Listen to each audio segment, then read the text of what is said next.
Hey guys, how's it going? Welcome back. We have yet another flashlight. This is the fifth one in a row today. Yes. So, yeah, I've been buying flashlights. I bought two more flashlights while I was out in the town of Powassan today. Went into Home Hardware while the wife went and did her thing. And I thought, I don't know what I'm going to find. Well, I did. I found a couple flashlights. And this one was $3.99. And no information. It's just hanging on the rack. Probably a clearance item because it doesn't even exist on their website. But at least it's definitely got a dead-centered bulb, which is more than what I could say for its counterpart, this one. Yeah, so we should have some good quality there, but possibly a discontinued item, I would suspect. There was only two left on the shelf, and like I said, nothing on their website for this one, but this is still on their website, so still a current seller. So this is probably clearanced or something. I have no idea. But it was only $4. I can't complain. And besides, I did tell you guys I'm buying consumer-grade flashlights that are $100 and below because that's what the majority of you people are going to be buying. And we need to find the best choices for the least amount of money to also solve our problems and be viable problem solvers without having to hopefully spend more money, because we don't really want to spend more than $100 on a flashlight unless we really have to have something like that. That would be different. But majority of you guys out there, like myself even, I don't need highly expensive flashlights. But we don't know what the lumens of this is, so it'll be interesting when we get the tester. But let's give an idea of, at least for now, what it's like in here. So this is pretty dark in here. A little bit of light is coming off my computer screen, but I think I can solve the majority of that. There we go. We got it to dim more. Good. So up to the ceiling we go. Not too shabby. Okay. Now, if this is truly 25 lumen, let's just take a stab in the dark of a guess here. Let's do a test between them.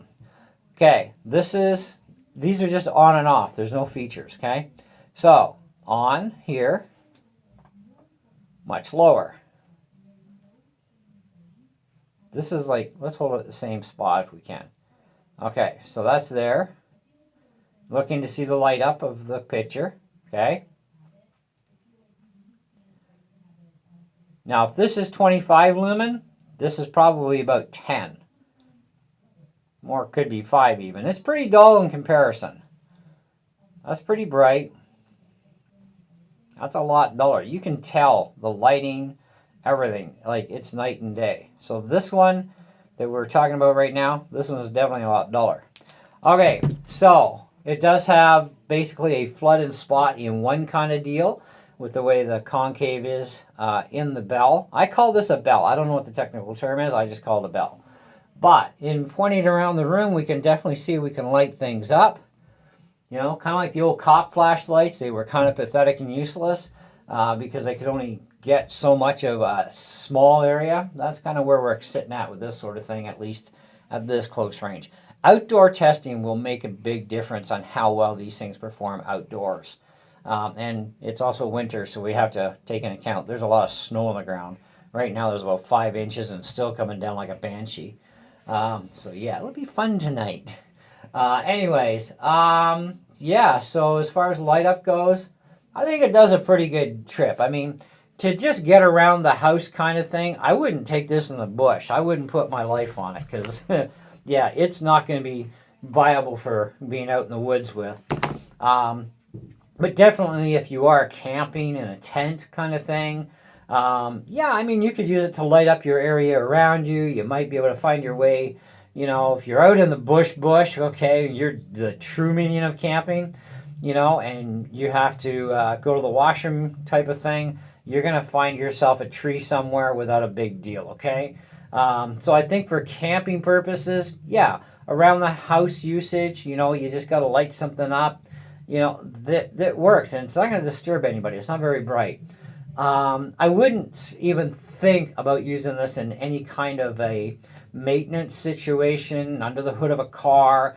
It may be enough to check your oil level at night on the middle of the highway if your oil light came on. You'd be able to see under the hood enough to do that and add more oil to your car, something like that. But I wouldn't try changing a tire with it because that might not work for you because, number one, there's no magnet, so if you are alone, you're kind of yanked. unless you want to keep it in your mouth and do it that way. To each their own. But it's going to have a limited use to it, okay? Bottom line, it is going to be limited use. It's not high lumens, okay? But at least it is a simple function of on and off, which a lot of people just prefer something with on and off. But we need to find more powerful flashlights that can do just the on and off for those people who like it.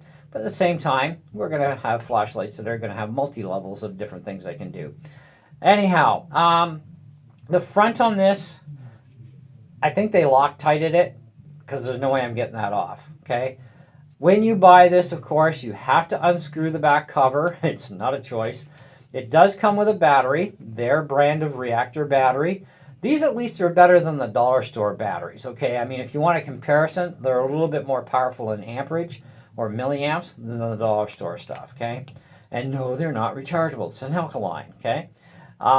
You will find a plastic cover and a sticker over top of the back of this, or maybe one of them will be attached to the spring. Either way, make sure they're out of the way, and then just simply screw it back on. Now there is...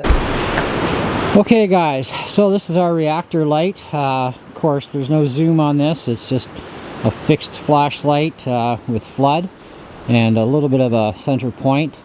It easily lights up, well, pretty bright if we hold it down a little lower to the ground.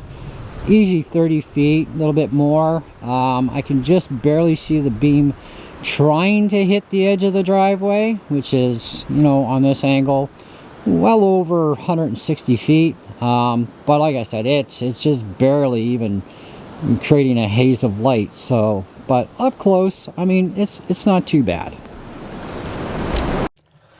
All right, Reactor single battery AA battery. Not a bad flashlight for the money. Very inexpensive. Can light up some stuff in front of you. Not a big deal. Long range, probably not very good considering it's more of a fixed flood with a very small hotspot. Doesn't get a boatload of range. However, it is what it is, right?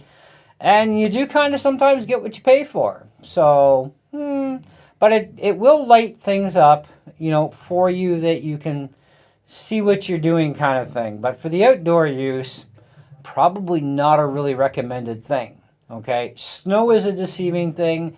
It can create a light that's technically not really there because, you know, in the summertime and stuff, in spring, fall, you don't have snow on the ground to accent the lighting or expand the lighting, so it can be a little deceptive. But otherwise, I mean, it does shine a fair amount of light. It's just not something that I would use in an outdoor environment, even in the summertime, because it's not going to be near as bright, obviously, because, like I said, snow is going to be more reflective and increase that light for you, but it does not do half bad. So I would probably say that it would depend on your use, but for basic use, you know, around the house kind of thing, I don't see a problem there. It's more of a enclosed environment type flashlight for just getting things to light up. So, you know, power goes out, go find your generator. You should have enough light for that, even outdoors, to go see where your Jenny is and fire it up. Otherwise, in the house, it's not a bad little thing. I wouldn't use it in the automotive, that's for sure, because it's just not bright enough for that. But anyways, let's continue on. So what have we got? Well, price is great. I mean, it's definitely worth the money they ask. And it's a decent flashlight for the money. I would buy this more for kids than anything myself, to be honest. But I would rank this at 3.5 out of 5. That would be my thinking. LED technology nowadays is such that there's brighter lights than this that run off of a single AA or even a single AAA. So it's kind of one of those things. But it's still, it's not bad. It's okay. So anyway, that's where I'm at with this light. So let me know what you thought in the comments below. And, you know, don't worry, stay tuned. We are going to actually find out what the actual lumens of this is, considering we have no information on that at all from Home Hardware. So there you go. Anyway, see ya.